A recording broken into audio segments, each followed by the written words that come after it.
Welcome to an IAPMD Professionals webinar. In this session, Dr. Nicole Petersen will be presenting ovarian hormone effects on human brain architecture. Dr. Petersen will review how hormones affect brain structure and function and the important limitations of brain imaging research. Just a few housekeeping things before we get started. So IAPMD is an international nonprofit, International Association for Premenstrual Disorders. The mission is to inspire hope and end suffering for those affected by premenstrual disorders through peer support, education, research, and advocacy. It was founded by patients with PMDD who didn't have a lot of resources, and there hasn't been a lot of physician expertise until recently. This nonprofit has provided a lot of information and support to a lot of people all around the world. Okay, since then, we've realized, we want to not only provide support and information to patients with premenstrual disorders, but also we want to build up the capacity of the healthcare system and the scientific networks that exist that are capable of studying this disorder. So really to bring us together, to empower us to use the best possible methods and treatments that we can when interacting with these patients.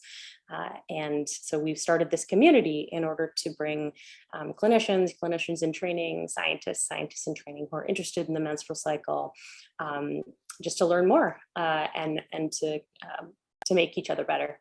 So we have a Slack workspace, we have networking events, we have probably the most important thing, we have all of the webinars that we've had across the past, I think, year and a half at this point. All of those are recorded and in the webinar library. So even if you miss them, if you remember, you can go back, provider resources, some scientific papers, and then a member directory. So you can get to know other people who are in the community. The membership is $10 per month at this point and free for students. So you can register for that if you aren't already. As I said, the webinar library is really built out. There are some amazing talks in there. So if you have joined us recently or, didn't catch all of them, I really encourage you to log in and check them out. There's some really incredible, amazing, top of the, state of the art, state of the science talks in there. They're really exciting. Also want to just highlight a couple of resources that exist on the website. So there's a research guide that was created during a PCORI award that IAPMD was awarded last year. We had a roundtable event and a lot of other initiatives that were focused on patient-centered PMDD research and really starting to get the patient voice integrated in the kind of research that we do. So please check out that guide. There's also a strategic plan that was also informed by that roundtable and some of the research projects we did, just to highlight some of the areas that we think, based on patient and patient advocate experiences, as well as input from the scientific and clinical experts that we brought together, what are the important kind of frontiers for the field going forward. If you are conducting research and you're looking for candidates, IAPMD is a great place to start, especially if you're looking for folks who have self-identified, often through daily ratings or who have received a diagnosis of premenstrual disorder of one kind or another. So you can reach out to us as long as you have ethics board approval for your study and to recruit with us. We are happy to share that. And we have quite a broad online and social media presence, so it can be a really great way to recruit participants. Disclosure, we select experts to host the webinars, but of course, the speaker statements don't necessarily always reflect the views of IAPMD or the clinical advisory board. If you have any concerns about anything you hear, not that we expect that, but if you ever do, you can always reach out to me. We want to make sure everybody feels heard and that we do the best that we can. All right, so no conflicts of interest. I haven't received any for-profit funding. All of the work I'll share has been supported by NIH through NIDA. Most of the work that I'll be sharing today was work I did as a postdoc in my postdoc mentor's laboratory, Dr. Edith London. And this project specifically was a collaboration between her and Dr. Andrea Rapkin, with some support from staff scientists and some other folks in the lab. So when I had initially agreed to do the talk, I said I would talk about ovarian hormone effects on human brain architecture, which I think sounded really fancy. And then as I was putting the talk together, I thought, if people want to learn about that, they should not come to the talk. They should just read this manuscript. This is a really beautiful systematic review article that came out recently, and it covers multimodal neuroimaging across the menstrual cycle. It's really comprehensive. It's really in depth. It's a little challenging to summarize what happens to the brain during the menstrual cycle because, a lot of studies have very contradictory effects, sometimes contradictory in that a study will find, one study will find an effect and another study finds a null effect. And the even more confusing situation is, sometimes a study will find an effect and then another study will find an effect in the opposite direction. So it's a real challenge to summarize, but they did a beautiful job in this manuscript. So if you really want to get into the weeds, I would recommend you just leave now and go read the paper. And what I want to talk to you about instead is, can neuroimaging lead to new treatments for PMDD? I think that's, at least in my mind, that's really the ultimate goal of why we do all this neuroimaging to begin with. So to address that, I'll talk about some technologies that allow us to study the brain, and then a little bit of information about what these technologies have revealed about the brain during the menstrual cycle. Then what's different in the brains of women with PMDD, and then finally, can any of this information actually help anyone? Can this lead to treatment development?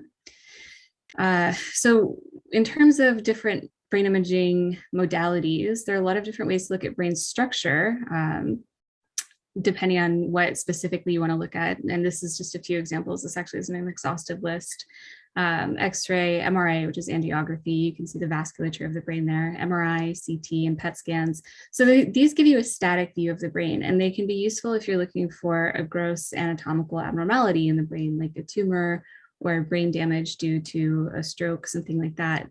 But they don't tell you anything about brain activity, what's going on in the brain. And so for that, you would have to use a functional imaging approach. This again is a non-exhaustive list, but it shows you there are a number of different ways that we can evaluate brain function. They measure different things like electrical, magnetic, or metabolic signals in the brain. They have different spatial and temporal resolutions. Some of the more invasive techniques can give you pretty much real-time information with high spatial resolution. But again, those are invasive. So there are brain imaging modalities that require brain surgery. You can implant a recording electrode in the brain and get that real-time information. Some methods are portable and some are not. The method that I will be presenting on predominantly is a non-portable method, functional MRI, which you can see smithers going into the MRI here. fMRI is categorized as metabolic measurement in that it measures metabolism. It measures, it's a way of measuring blood flow through the brain. It capitalizes on the fact that oxygenated and deoxygenated hemoglobin are slightly different colors. So you can see where oxygen is going in the brain, and the inference is that wherever a part of the brain is metabolically active, wherever a part of the brain is hard at work, it needs more oxygen and blood is flowing there. And when you do this kind of brain imaging, you get these movies. This is real raw data from an fMRI study in my lab. And you can see on almost real time, it samples the whole brain every 2 seconds. You can see some changes in the signal, and those changes are mostly due to changes in blood flow. So this is such a good cartoon. So I guess I'll try. Can you see my cursor? Yes, we can. Okay, so I'll try to imitate this with my cursor. So when you have this raw data, you have the blood flowing through the brain. It looks like it's just noise, right? It looks like just random noise, and so you can sample a given brain region. Like for instance, this dark blue circle. You can place a little region of interest over that. And you can measure the time course. You can see in the dark blue here, you can measure the time course of blood flowing through that region. And again, it looks like noise. It's up and down, it's all over the place. And so initially when people did brain imaging, they passed it off as, like I said, just noise. These are just spontaneous fluctuations in blood flow and they have no functional relevance. But in the mid-90s, a scientist named Bharat Biswal was the first to notice that even though these fluctuations in blood flow are seemingly spontaneous and random, they're coordinated between regions. So you can place another little region of interest, this little gray circle here, and sample the spontaneous fluctuations in blood flow there, and you might see something like this line, which again by itself looks like it's just random noise, but as you can see it varying in it's correlated with the time series in this other region, this blue region of interest over the prefrontal cortex. And then you may even see, as in this light blue region, you might see that the activity is anti-correlated, that when the activity here and here is going up, the activity here is going down. And so scientists ultimately figured out that, you know, if you have this sort of coordinated activity between brain regions, there must be some kind of functional significance to it. And so over time, these became described as networks. The brain, when it's at rest, when it's not engaged in any kind of task, when it's just the mind is wandering, then the resting brain forms these networks. That is, regions of the brain where fluctuations in blood flow are correlated with each other. They're temporally correlated.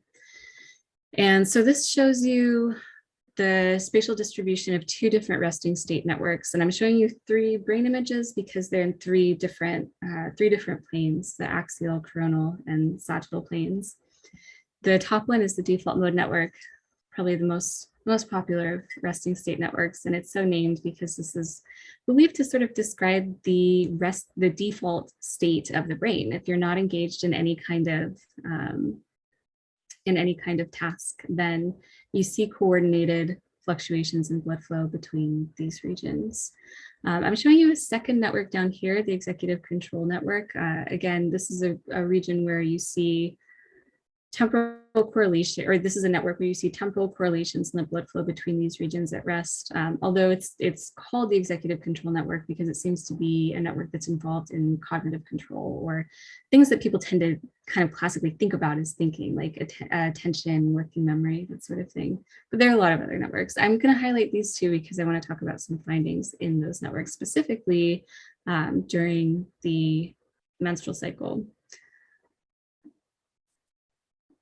And that finding is that these networks change during the menstrual cycle. So this is something that I worked on as a graduate student. It feels like it's very, very old data now. And so we measured resting state network activity in women during the follicular and the luteal phase of the menstrual cycle. Just sort of a sidebar, at the time, you know, I got a lot of feedback that it was a dumb idea because the belief was that, you know, the menstrual cycle is associated with reproduction. And so you would only see effects in the brain that are associated with reproduction. Like maybe you'll see something in the hypothalamus, but, you know, a resting state network, that's the whole brain, and that's not going to change. Well, we found otherwise. We found, and I apologize, it's a little bit hard to see, but we looked at differences in default mode network connectivity between the follicular and luteal phase. And the tiny little blue cluster here is a region where the connectivity was different between those two regions. So the connectivity between the blue cluster and the rest of the default mode network, which you can see here in yellow and orange. And in this image down here, the blue again is a cluster where the connectivity between that blue cluster and the executive control network, which you see here, was different between the follicular and the luteal phase. Specifically, the connectivity was lower during the luteal phase compared to the follicular phase.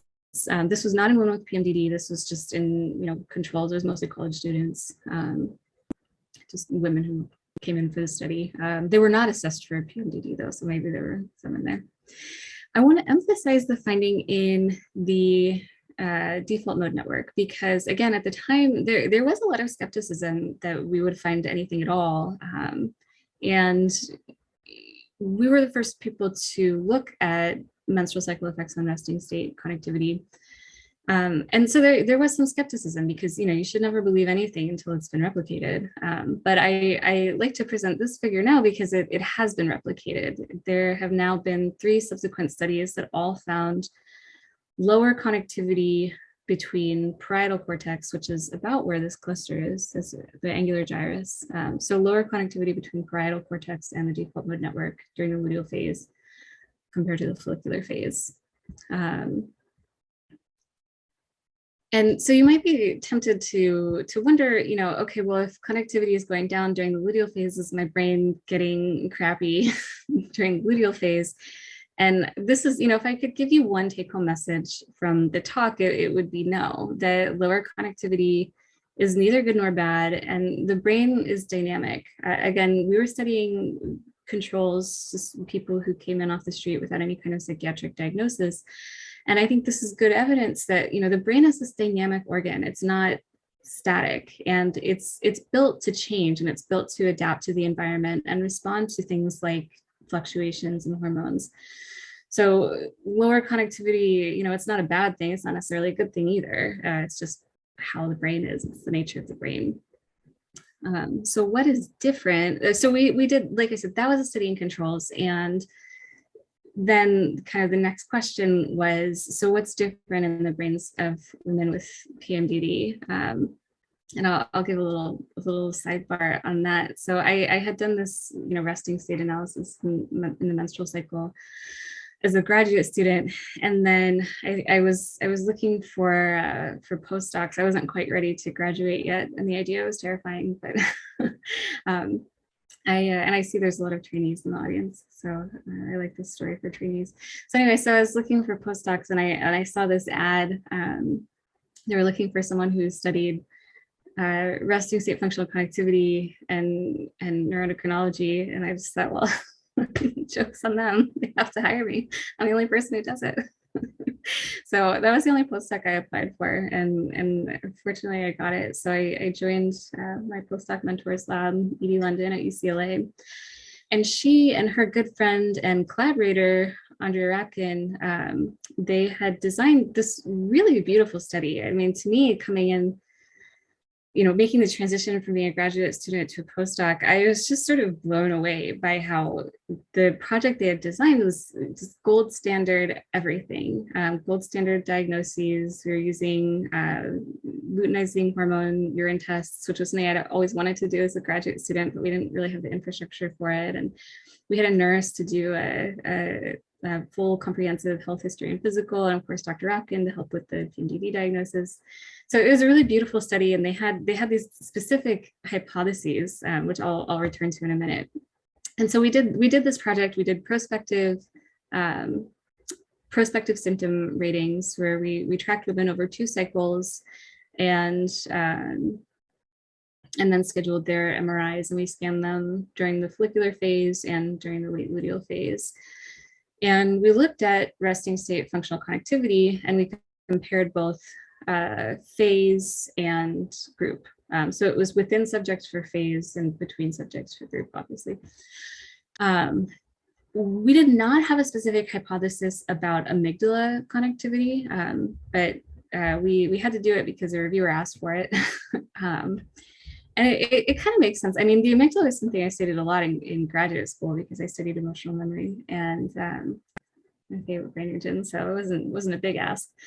And it's kind of like a popular, it was a logical choice, right? The amygdala is in like Psych 101 textbooks, like the amygdala is the fear center. And there's a lot of good evidence that the amygdala is linked to fear, anxiety, stress. So I think it's tempting when people talk about psychiatric conditions where you have symptoms like anxiety and stress to say, oh, it must be an amygdala problem. So the reviewers had us look at amygdala connectivity. You have 2 amygdala, one on the left and one on the right. And when we looked at amygdala connectivity, we saw a huge effect of phase, much bigger than I had expected, actually, but no effect of group. So what you're seeing here is we put a little seed in the left amygdala, and we looked at the correlation between the time course of activity in the left amygdala and the time course of activity in every other voxel in the brain. And then we corrected for multiple comparisons. And the yellow and orange dots are all of the places where we saw a significant phase effect. And you can see, again, they're clustered sort of around this parietal cortex, posterior cingulate, which is a cool finding, but there was no group effect, no main effective group at least.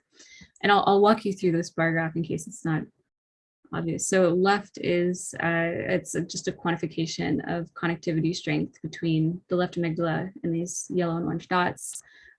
This is controls during the follicular phase, controls during the luteal phase, women with PMDD during the follicular phase, and women with PMDD during the luteal phase. No main effective phase. Maybe there's if you did like a t-test here, you might see a difference there, but it wouldn't survive anything. So we concluded no group difference in left amygdala connectivity, and kind of the same story with the right amygdala.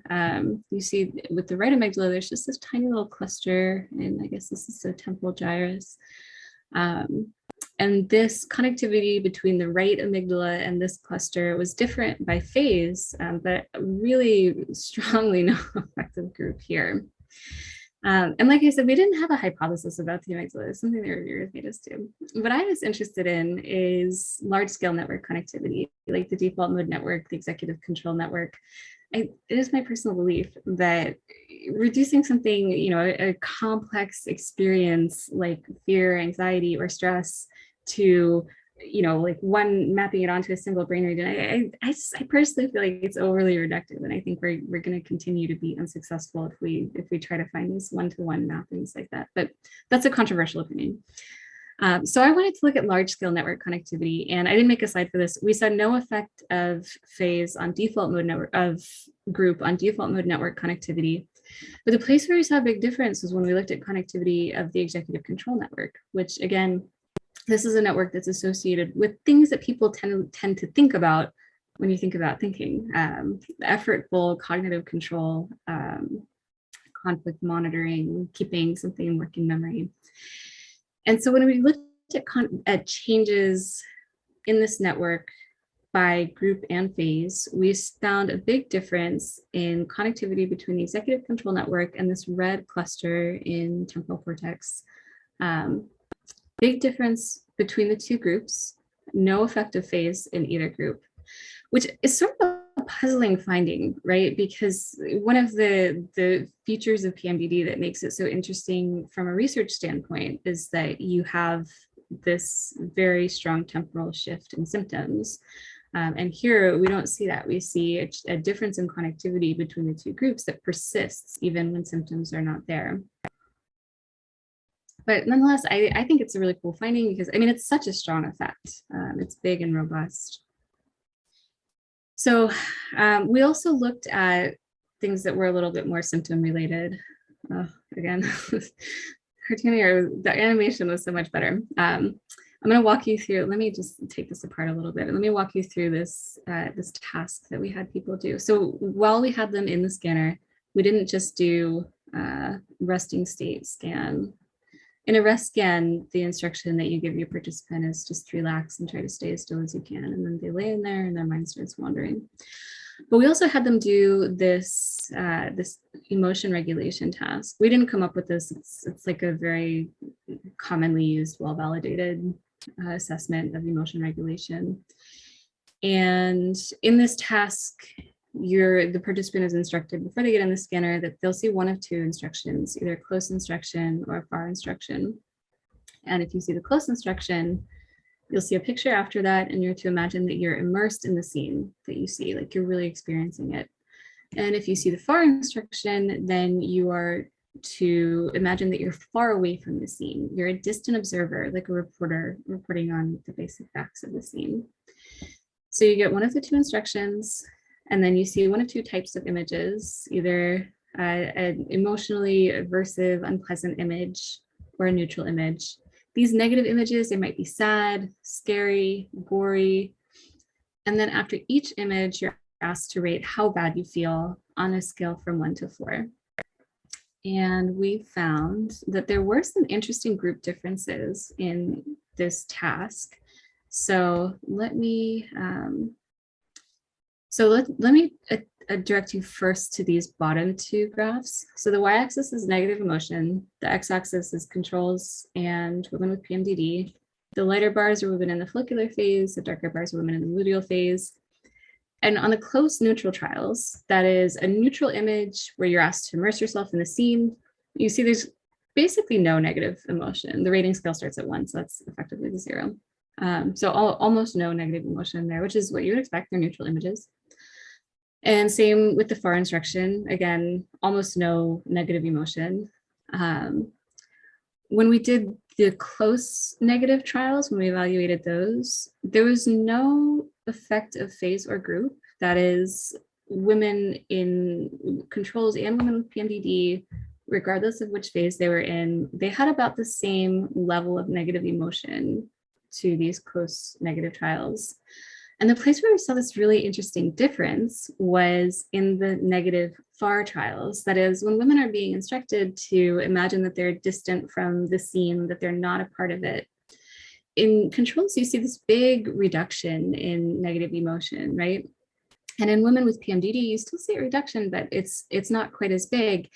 And you see the biggest effect in the luteal phase. So when women with PMDD are asked to do this cognitive reappraisal to regulate their emotions, they are not as successful at it during the luteal phase. And that's true compared to themselves in the follicular phase and also compared to controls.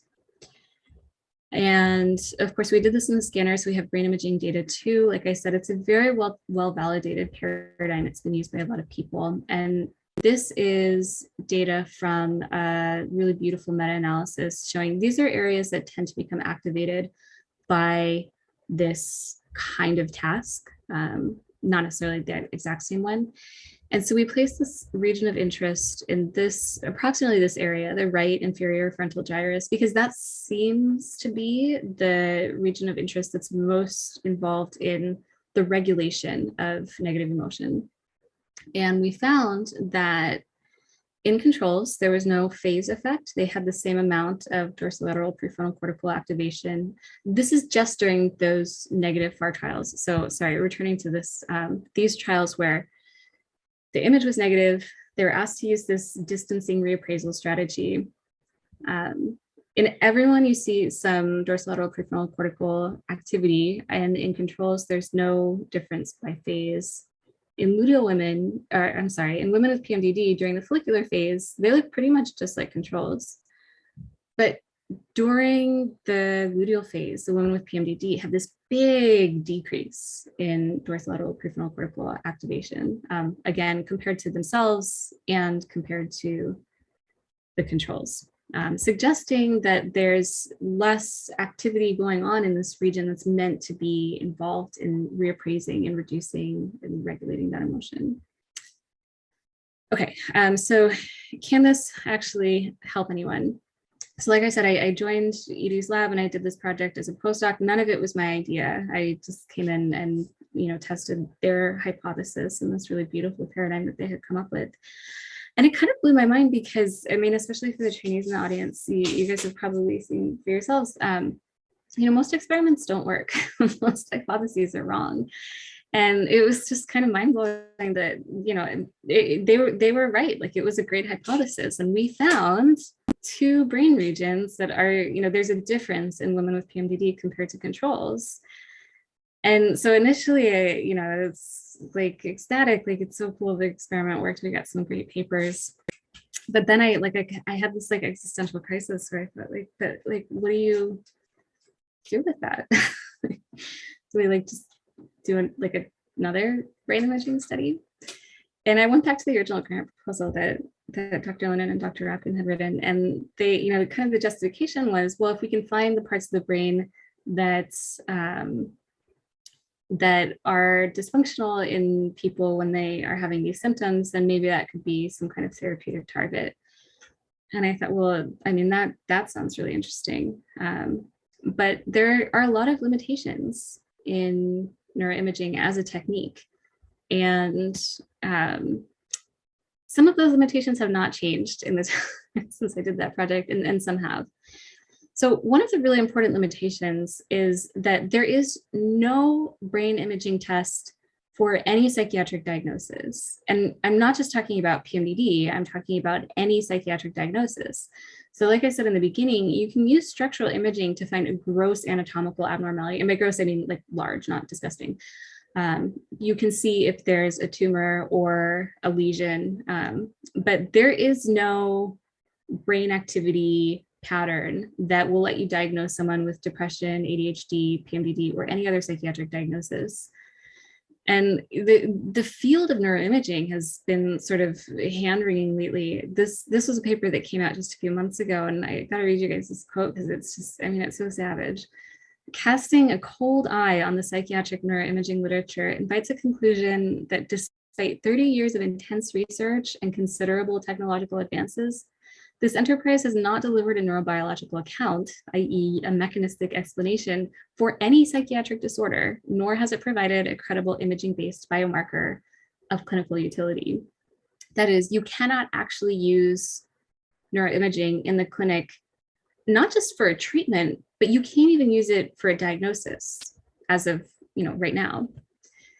And neuroimaging, this isn't the first time that neuroimaging as a field has had this kind of savage criticism. So those of you in the audience who are sort of savvy consumers of science have probably heard about this dead salmon study. And for those who haven't, this is something that happened in maybe 2008 or 2009. So fMRI brain imaging had been around for a while, and so these guys, they caused this big stir because they took a literal dead salmon from the grocery store and they put it in the MRI, and they showed that you can get activation in voxels, which voxels are volume elements. Those are ways that the brain gets divided up into tiny little bits, just by random chance, because what you're measuring is just noise in that field. And if you look enough times, eventually you find something. This is the multiple comparison problem. So this, I'm showing you here a Gaussian distribution. It could be anything. And if you sample that Gaussian distribution, most of the time you'll get a number somewhere in the middle. But let's say you set a significant threshold, anything above here we're calling significant. If you sample this enough times, eventually you'll land in this significant zone, where the problem is that you haven't actually found anything statistically significant. You've just sampled over and over and over again. And that's what fMRI was doing for a long time. You divide the brain into 130,000 pieces, compare each of those to one another, and eventually you get a significant activation that's just as significant as the brain activity of a dead salmon. It's not real. And even more recently, this was a big stir this year. The BWA study, a big study that looked at some large consortium data sets, concluded that reproducible brain-wide association studies require thousands of individuals. That is, if you take any feature of the brain, thickness of many, many different regions, resting state connectivity of many, many different parcellations, and you try to correlate features of brain architecture with behaviors measured by the NIH toolbox, which is just a commonly used way to measure behavior and cognition. In order to get any kind of reproducible finding, you need approximately 1,000 people in your sample. And most studies are not that big. Most studies are probably, most fMRI studies are probably about 20 or 25 people. So I bring up these articles to point out that neuroimaging as a field has been extremely self-critical. Nonetheless, neuroimaging as a field, I think, has been very responsive to these criticisms. Studies today require much more power and much stricter thresholds. The dead salmon uncorrected p-values, you can't do that anymore. Your paper will not get published. And I think the ultimate message is that science, not just neuroimaging, but science generally is self-correcting, and the mechanism of correction is demanding replications. Again, you never believe anything until it's replicated. So the point of all of this neuroimaging is, one of the conclusions of the BWA study was that if you just look for a correlation between a feature of the brain and a behavior that people have, it's very difficult to find those correlations. For one, you need thousands of people, at least 8,000 people. And for another, the correlation is very, very small. The brain feature itself explains very little of the variance in the population. But one of the things that they concluded was that an intervention, rather than an observation, tends to produce much more robust results, which I think, almost got buried in, all the headlines, because interventions are the point. That's why we do all this, not so we have cool like cocktail party stories about like, yes, I found the DLPFC is not as active in women with PMDD. Like the point is to find an intervention. And neuroimaging alone is not an intervention, but neuroimaging combined with other things can generate them. And so I landed on neuromodulation. Neuromodulation, when I left my postdoc and I started my own lab, I now run a neuromodulation lab, because I think there is no point in doing brain imaging unless you're going to take that and do something to the brain that's going to make it better. And I think they go hand in hand, right? If you are doing neuromodulation blindly, neuromodulation is any kind of brain stimulation technique. There are many, and I'm not going to belabor the details. But if you stimulate a brain region, you need to know where to stimulate. And so neuroimaging can guide neuromodulation, and also neuromodulation, I think, can give life to neuroimaging, make it clinically relevant. So in my lab, the neuromodulation technique that I've been using is called transcranial magnetic stimulation, or TMS, which uses a magnet to induce an electric current in the brain, because that's how neurons communicate, right? It's just sending electrical signals from one neuron to another. And you can create very focal or very deep electric fields. And it works really well. I was a skeptic. Before I did TMS, I thought it kind of sounded like hocus pocus. But I'm really blown away by the efficacy of it. And it's been FDA approved for major depression for almost 15 years now. And more recently, there have been new developments that led to FDA approval for obsessive compulsive disorder, smoking cessation, and migraine. And this isn't like the Alzheimer's drug kind of FDA approval where they approved it just to, make an industry partner happy. These are based on real clinical trials that actually showed efficacy in double-blinded sham-controlled trials. So it's FDA approved for these indications. And I want to especially emphasize, in the last few weeks, there was a new FDA approval for a new TMS technique. I don't know if you guys might have heard of it. Maybe this is just people in the TMS world are all excited about it. So TMS, for a long time, if you wanted to use TMS to cure depression, to treat, to ameliorate depression, you would give 10 hertz stimulation to the left DLPFC for 37.5 minutes every day for 6 weeks. That's kind of like the standard garden variety protocol. And some investigators at Stanford developed this accelerated therapy where they use a patterned stimulation. So instead of 10 hertz, they use something called theta burst stimulation. They give it for almost all day, every day for 5 days. So they give 10 minutes of theta burst, 15-minute break, 10 minutes of theta burst, 15-minute break. And basically you get a whole treatment course, 6 weeks of treatment in 5 days. So one of the exciting components of that was that it's highly accelerated. But the other thing that's really cool about this technique is that they use functional imaging. So they find connectivity between the place they're stimulating and a place where they'd like to modulate the subgenual cingulate. And they use that connectivity to find a personalized stimulation target for each individual. And what's really mind-blowing is they get these crazy numbers. So these data here are, the top line is MADRS scores, depression rating scores in people who receive sham. And then these are depression rating scores in people who got the active intervention.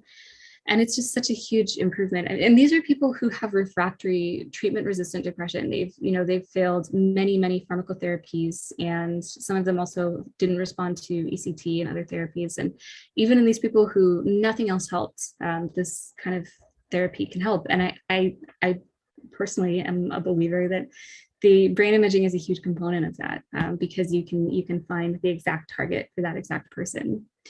So anyway, the reason I bring that up is in this talk about PMDD is because I think neuroimaging has already identified some really promising targets for PMDD. The resting state data shows that the middle temporal gyrus there's something going on there, even though it's not changing by phase. There's something different there in women with PMDD compared to controls.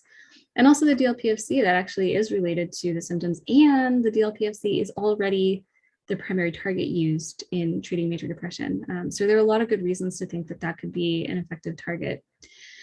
So anyway, neuroimaging combined with neuromodulation could lead to new treatments for PMDD, as in every talk ever given, more work is needed. And the take-home messages here are: one, the brain is dynamic. If you read a study that says, brain changes when people do whatever, it's not necessarily a bad thing. The whole point, the brain should change. It shouldn't be static. Don't believe anything until it's replicated, including my work. Science is ultimately self-correcting. When science fails, there's more science. And finally, the point of all this is that, I think TMS for PMDD I think it'll probably work. I think it's a really promising potential therapy. And that's all thanks to brain imaging. So that is it. I see there have been some questions accumulating, so I'm going to stop the share and try to get to those.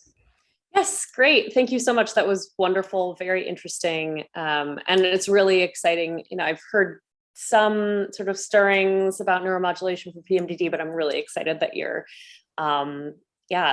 going in that direction, because I think that's really, really interesting. So so three of the questions that we got are really one question, which is, so they're interested in, so a lot of patients with PMDD will continue to experience cyclical symptoms even after they have surgery to remove their ovaries. And this is a really common experience that we see in the patient advocate community. And I think it's really easy for doctors to sort of, and they frequently do, sort of say like, that's impossible. Right? So the question that some of the patient advocates have put forth here is, what do you think about the idea of, basically LH and FSH having effects in the brain? Obviously, if the ovaries are gone, it's not going to stimulate follicular development or trigger ovulation. But what do we know? And I don't know this about how FSH and LH work in the brain. Like, is it possible that those fluctuations could have any effect on mood?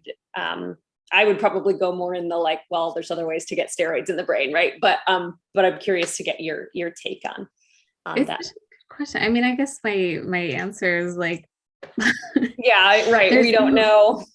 Yeah, and it's that age-old problem of, if there's no evidence, what is it? Absence of evidence is not evidence of absence. Right. It's an empirical question. It could be done, but no one's done it because, when you design an experiment, you always need a justification. Right. And so someone somewhere has to be the first one to do it. I don't know. I'll do it. And what I would say is what is far more likely, I think, given what we know about the critical role of steroids and steroid metabolites in triggering symptoms of most PMDD, is that, the ovaries are not the only source of estrogen and progesterone, right? And of those metabolites that we know, changes in which can trigger PMDD symptoms. So, probably the first place I would look is other sources of fluctuations in what would have been ovarian steroids, but the same steroids. So, the adrenals, for example, or, we know that the brain can sort of grab pregnantly, it can make steroids whenever it wants, right? It can,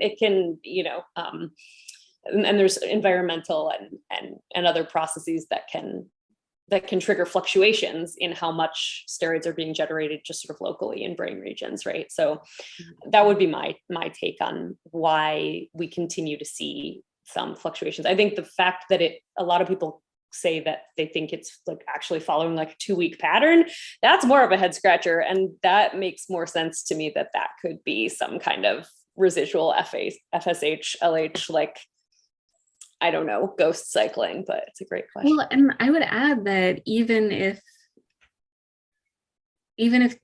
there's been surgery, the brain could still be kind of the timekeeper, right? There could be a hypothalamic mechanism that is cycling, even if there isn't a release of an egg. And so yes, and ovarian remnant syndrome is also a thing, right? Frequently when there is really marked cycling, they'll do imaging to make sure that there weren't remnants left behind. Yeah. Right. What were you going to say? I will add just one other thing. I said no evidence, no one's looked at it. I think that's not entirely true. There have been a few resting state studies that kind of threw in FSH and LH into their models and didn't see anything. But again, that's unconvincing to me. Like, it's so easy to miss, if you're just like, if you're looking in this part of the brain and the effect is in this part of the brain, then you'll miss it. So not nothing, but so far the evidence is not pointing toward an effect, a neuroactive effect of those hormones. Okay, we have 2 minutes, so we have time for one more question. I'm just going to go in order. So the next one was, thanks, really interesting talk. Are there any studies using transcranial electric stimulation? Nope, easy. No. Yeah, to my knowledge, there's been no neuromodulation for PMDD, although maybe I'm wrong. Maybe someone tried it. Okay. And then someone wants you to show the Frontiers in Neuroendocrinology study again. Yeah. Is there a better way? We could email out a link. So it will be on the website, right? So I think I would say, we're out of time, but it will be on the website in the webinar library. Please go check that out. And with that, I think we're out of time, but thank you everyone. And thank you so much, Nicole. This is really, really well organized, really interesting. I've read some of those papers, but I feel like I've really encoded some of it more, especially not being an imager myself. So I really appreciate that. So thank you so much. I hope you'll, come back and share more with us when you have more, once you've got some, neuromodulation stuff to share as well. So thanks again. And yeah, I'm sure we'll be in touch. All right. Take care, everyone.